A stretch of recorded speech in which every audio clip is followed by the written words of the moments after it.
But there's something about this city that every time I travel, I'm so excited to come back.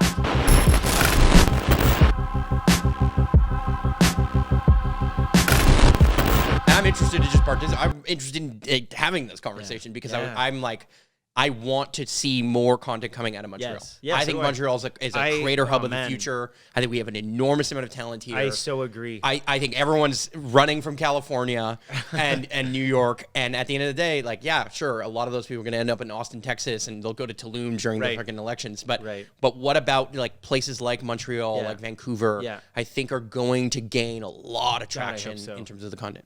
God, I hope so. I do. I really believe this. There are so many fucking talented people on my Instagram feed that I have met over the years. A video here, a video there. And I've always said that if it wasn't for Montreal, I don't think I would be where I am, just because Montreal is this really unique ecosystem where if you're good and you can grow, you will grow. And you will rise to the top of it. Yes, it's a small pond. It's a lake, but you will rise. If I was in California, there would be 1,000 of me. There would be 100,000 of me. It would be based on who you know and whether you're well funded. It's much more difficult to break through, without a doubt. But once you do break through, then the pond is much bigger. Exactly. And you're in an ocean, really. 1,000%. And you could be way bigger too. Because I always like, and it's funny that you say that because I've always felt like Montreal has a bit of a ceiling. It's almost like we have our own version of a glass ceiling, and there's this like. You can't really break through in certain ways. I always found like funding around startups is different here. It's not like in the Valley where it's just, you have an idea, here's $1 million, go make it happen. And I've watched this happen with many of my entrepreneur friends in New York and in LA or everywhere. I'm like, wow, unbelievable that you guys are getting money to do this. Like you have not even half the talent of what I'm seeing happen in Montreal.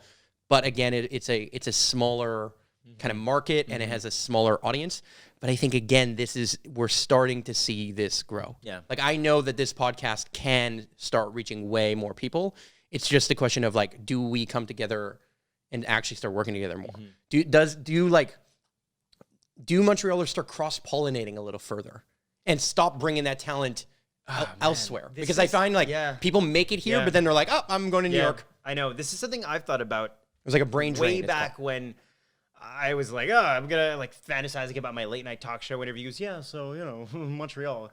And I was just thinking about like, okay, so let's say it does get to that point. Like, do I leave Montreal? And I don't know, part of me feels like I like Montreal has given me so much that I kind of owe Montreal, but also I love Montreal. Like I inherently love it. It has faults. It's not perfect by a country mile, but I don't know. Might as well change our flag to an orange cone. There you go. But there's something about this city that every time I travel, I'm so excited to come back. And I've been stuck in my apartment and in my little zone downtown for the past 6 months. And yeah, it's a little claustrophobic, but at the same time, I wouldn't want to be anywhere else.